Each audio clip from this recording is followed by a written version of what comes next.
마가복음 16장 15절에서 18절입니다. 또 이르시되 너희는 온 천하에 다니며 만민에게 복음을 전파하라. 믿고 세례를 받는 사람은 구원을 얻을 것이요 믿지 않는 사람은 정죄를 받으리라.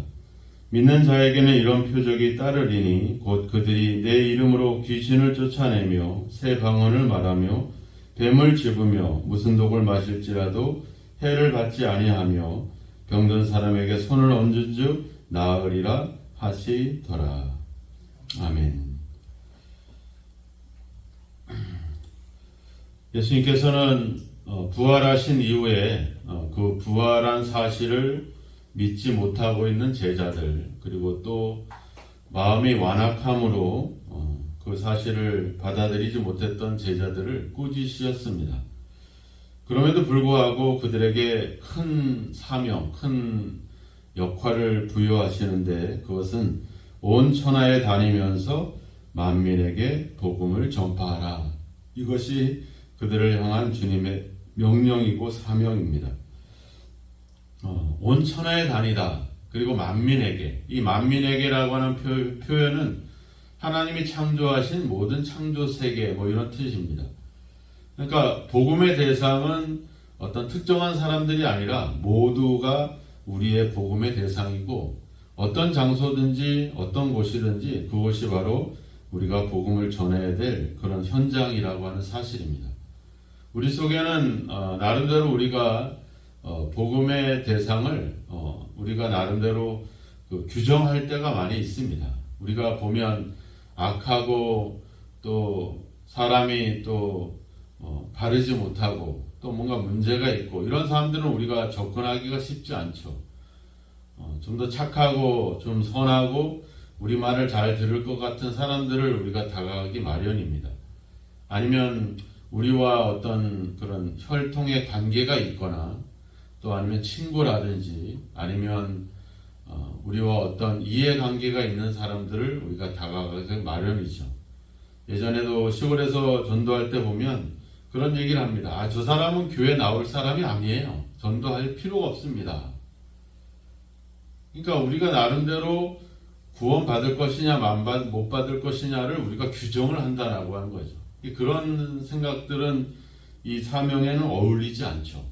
온천하 만민이라고 하는 것은 우리를 받아들이고 우리를 이해해주는 사람뿐만 아니라 우리를 반대하고 심지어 우리를 죽이려고 하는 사람들조차도 복음의 대상이라는 사실을 예수님은 정확하게 우리에게 말씀을 하고 있습니다.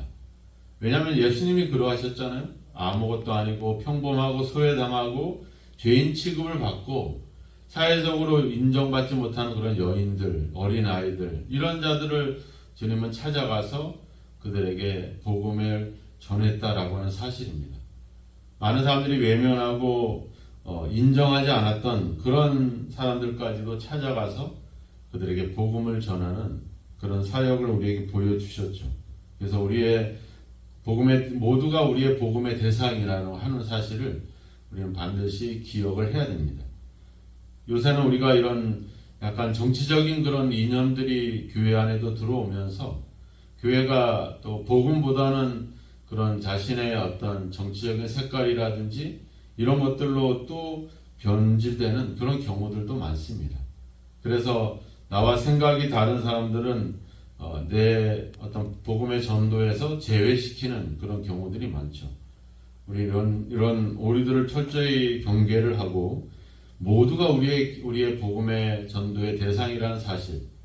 그래서 오늘도 우리가 생활하는 곳에서 만나는 사람들, 또 함께 생활하는 사람들, 그들 모두가 복음을 전해야 되는 그런 대상이라는 점을 생각해 보면 우리가 그들을 무시하거나 외면할 수 없겠죠. 우리가 누군가를 전도할 때 마음을 다하고 힘을 다해서 전도하지 않습니까? 그들을 위해서 기도하기도 하고 또 그들을 위해서 필요한 것들을 주기도 하고 또 베풀기도 하잖아요. 우리가 그런 전도의 대상으로 우리가 생각을 하면 모두가 다 우리에게는 참 귀한 사람들이고 불쌍한 사람들이죠. 근데 우리의 생각이 앞서게 되고 감정이 앞서면 그들을 우리가 외면할 수 있다라고 하는 겁니다. 우리의 가족들도 그렇죠. 우리가 나와 함께 먹고 지내는 사람들이지만 내 복음의 대상으로 전도의 대상으로 삼으면 그 영혼이 불쌍하고 그들을 긍휼히 여길 수 있는 마음이 생겨납니다. 그런데 어떤 관계를 생각한다면 우리가 복음을 전하기에 또 그들에게 선을 베풀기가 쉽지 않겠죠. 그래서 오늘 우리 모두가 우리의 복음의 대상이고 어느 곳이 어떤 장소든지 그곳이 다 우리가 복음을 전해야 되는 그런 현장이라는 사실을 우리는 반드시 기억을 해야 될 것입니다. 그래서 복음을 전하면 어떤 결과가 나타나냐면 세례를 믿는 사람은 세례를 받고 구원을 받을 것이고 믿지 않는 사람은 정죄를 받을 것이다. 두 가지로 나타나죠. 믿느냐 믿지 않느냐. 그래서 구원을 받느냐 아니면 구원을 받지 못하느냐. 구원을 받지 못하는 그 반대 말은 정죄라고 했어요. 정죄. 그러니까 죄를 정하는 겁니다. 그러니까 이 사람이 이제 죄인이다. 죄인이면 어떻게 되는 거예요? 죄값을 치러야 되는 거죠. 그 죄값을 치르기 위해서 어디를 가는 겁니까? 지옥을 가게 되는 거죠. 우리는 예수님 때문에 예수님이 죄값을 치러줬기 때문에 우리는 구원을 얻게 되는 것이고요. 죄라고 하는 게 뭘까? 죄라고 하는 거. 우리가 누군가를 훔치거나 누군가를 해하거나 누군가에게 피해를 입혔을 때 보통 죄다 생각하지만 우리가 아담과 하와를 생각해 보면 알 수 있잖아요. 그 선악과를 따먹었습니다.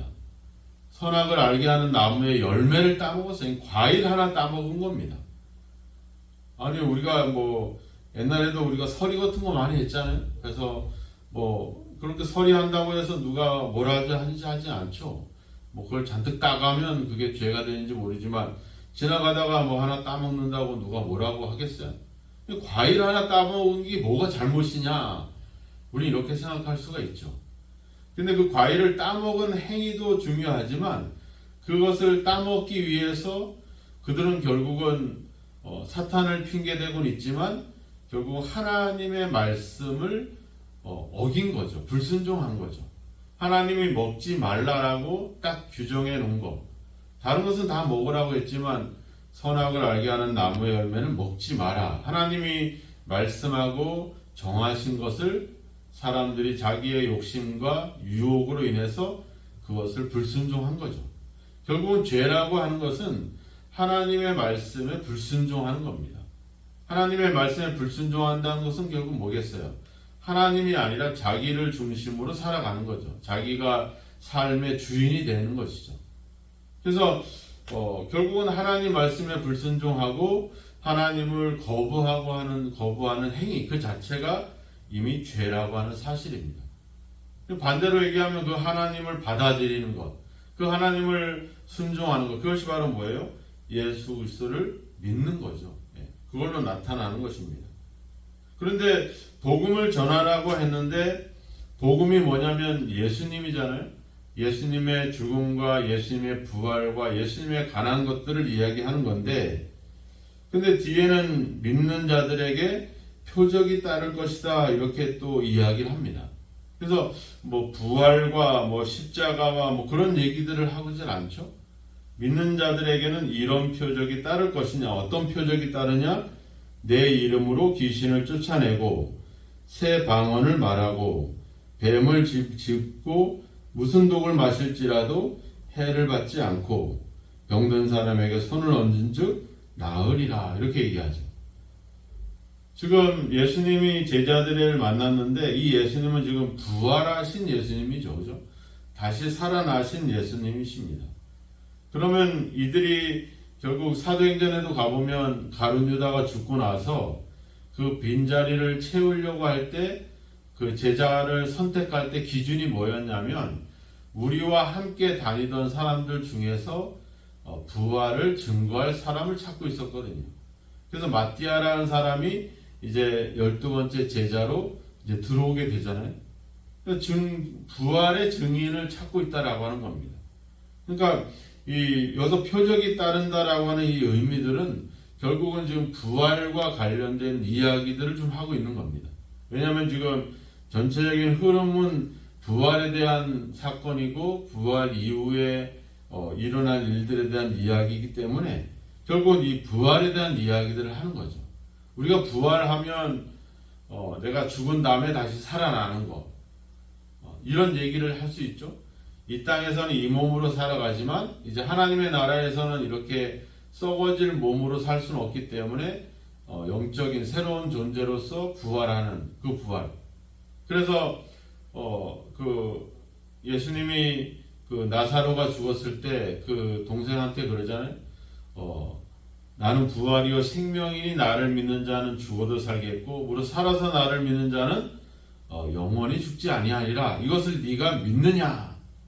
그랬을 때 그 동생이 뭐라 그래요? 지금 말고 그때 가서 살아날 것을 믿습니다. 이제 하나님의 나라가 임할 때 살아날 것이라는 그런 기대를 하고 있죠. 우리도 그런 기대를 하잖아요. 죽어서 죽은 다음에 일어날 사건으로. 근데 주님은 그 부활의 표적이 지금 나타난다라고 하는 겁니다. 어떤 형태로? 귀신을 쫓아내고 뱀을 짚고 무슨 독을 마실지라도 병을 걸려도 나을 것이다 라고 하는, 그걸 통해서 그것이 바로 부활의 표적으로 나타난다라고 하는 거죠. 믿음의 표적으로 나타난다. 그러니까 부활이라고 하는 것은 결국 뭐겠습니까? 죽은 영혼이 다시 살아나는 거잖아요. 거듭나는 겁니다. 니고데모에게도 예수님이 얘기했잖아요. 네가 물과 성령으로 거듭나지 아니하면 하나님 나라에 들어갈 수 없다. 우리가 부활이라고 하는 개념은 내가 죽은 다음에 일어날, 최종적으로는 그때 일어나겠지만 그 부활이라고 하는 역사는 지금 우리가 살고 있는 현장에서도 그대로 나타난다라고 하는 거죠. 죄인인 자가 믿음을 통해서 구원을 얻게 되는 것. 귀신에게 지배받던 자가 이제 예수님을 믿음을 통해서 이제 하나님의 다스림과 인도하심을 받는 존재가 된 것. 이제는 옛 이야기들을 하고 있을 때 이 믿음을 통해서 이제 새로운 새 방언, 다른 나라 말과 다른 나라 언어들을 할 수 있는 것. 완전히 변화되고 거듭난 것들을 여기서 이야기하고 있잖아요. 뱀을 짚고 독을 마시면 죽어야 되는 우리 존재가 믿음을 통해서 다시 살아나는 것. 병든 사람이 치료받지 못했던 사람들이 부활의 역사를 통해서 다시 나음을 얻게 되는 것. 그들이 이런 곳에서부터 그들이 살아나고 치료를 받고 회복이 됐을 때 이들의 삶은 어떻겠습니까? 이전하고 또 달라지겠죠. 내가 이제 죽었다가 살아났는데 똑같이 옛날처럼 살려고 하지 않겠죠. 새로운 인생을 향해서 가겠죠. 부활이라고 하는 것은 결국 우리가 죽어서 다시 살아나서 하나님 나라 가는 그런 부활이 아니라 실제로 우리가 믿는 믿음의 현장에서 그런 어떤 증거들이 나타난다는 것. 내가 새로워지고 거듭나고 내가 좀 더 담대해지고 내가 좀 더 강건해지는 그런 역사. 이런 것들이 다 부활의 역사라고 하는 것이죠. 우리가 믿음을 통해서 내가 건강을 회복한 것, 그것도 하나의 부활의 증거가 될 수가 있는 것이죠. 우리가 어떤 어려움에 처해되고 위험이 있었는데 그 위험에서 내가 하나님의 은혜로 안전하게 지낼 수 있었다라고 하는 사실, 이런 것들도 어떤 하나의 부활의 증거가 될 수 있는 것이죠. 내가 다른 것에 돈과 재물과 이런 세상 것에 지배를 받았던 내가 이제 베풀고 나누고 섬기는 삶을 살아가게 되는 것, 이런 것들이 다 부활의 표적이고 증거가 된다라고 하는 것입니다. 단순히 어떤 기적적인 역사뿐만 아니라 우리 생활 속에 일어나고 있는 이런 거듭남과 변화와 이런 것들이 다 어떤 부활의 역사라고 하는 거죠. 그게 뭘로 일어나는 겁니까? 믿음을 통해서 일어난다, 이렇게 얘기하고 있는 거죠. 그냥 가만히 있어서는 안 되잖아요. 우리가 그렇잖아요. 우리가 예수 믿고 가장 큰 어떤 변화는 바로 우리 자신이 변한 거죠. 우리의 생각이 바뀌고 우리의 삶의 방식들이 바뀌어가는 것. 이것이 바로 어떤 중요한 부활의 역사인 겁니다. 제자들이 고기를 잡고 또 옛날 생각에 사로잡혔던 제자들이, 두려움에 빠졌던 제자들이 이젠 담대하게 하나님의 말씀을 증거할 수 있는 그런 용기를 얻고 능력을 얻게 된 것. 이것이 바로 부활인 것이죠. 그래서 오늘도 우리가 죽어서 살아나는 부활이 아니라 하나님 오늘도 내 일상생활 속에서 내가 변화되고 거듭나는 이런 부활의 표적이 있게 해주십시오. 진정 부활의 역사가 먼 훗날 내가 죽어서 일어나는 역사가 아니라 지금 내 삶의 현장에서 내 가정에서 부활의 역사가 일어나게 해주십시오. 그래서 우리 가운데 새로운 변화와 새로운 어떤 삶이 시작되게 해주십시오. 이것이 바로 우리가 부활에 대한 신앙이라고 하는 거죠.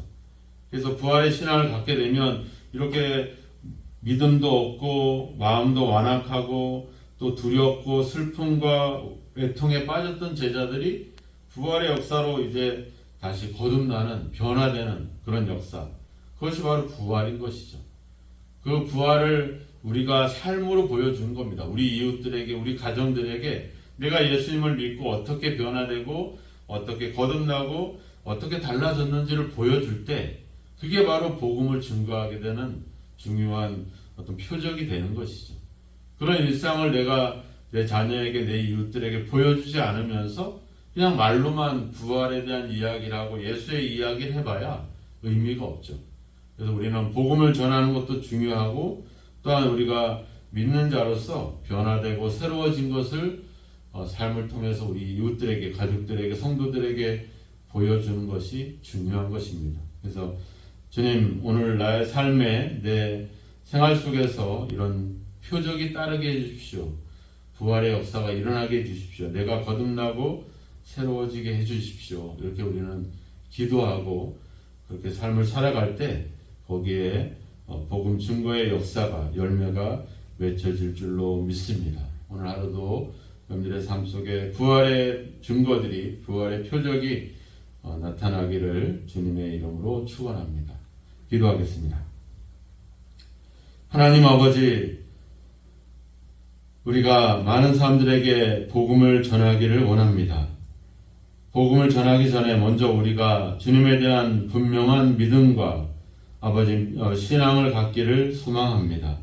우리의 삶에 그 믿음을 통해서 따르는 여러 가지 표적들이 나타나기를 소망합니다. 아버지, 예수를 믿은 믿음으로 아버지 여전히 주여 변화되지 못하고 거듭나지 못하고 새로워지지 못한 우리의 모습으로는 불가능하오니 주여 성령으로 우리를 새롭게 하사 거듭나게 하시고 변화되게 하시고 생각이 바뀌어지게 하시고 이제 아버지 세상과 아버지 사탄의 지배받았던 우리의 인생이 이제 하나님의 다스림을 받고 거듭나는 아버지 부활의 증거와 부활의 표적이 우리에게 있게 하여 주사 우리가 담대히 복음을 전하는 데 부족함이 없도록 우리에게 능력과 은혜를 허락하시기를 간절히 원하고 소망합니다. 오늘도 우리가 만나는 사람들, 우리가 행하는 모든 일들이 바로 복음의 전파의 현장인 것을 기억하게 하시고 아버지 그들에게 우리가 하나님께 받은 사랑을 그대로 전하게 하시고 예수 그리스도의 기쁜 소식을 전할 수 있도록 도와주시고 우리의 삶이 아버지 부활의 표적으로 가득해서 날마다 거듭나고 날마다 새로워지는 귀한 역사가 있게 하소서. 그래서 저들로 하여금 우리의 삶과 우리의 모습을 통해서 예수님을 발견하고 구원받는 역사들이 있도록 우리를 사용하시고 우리와 함께 하옵소서. 예수님의 이름으로 기도하옵나이다. 아멘.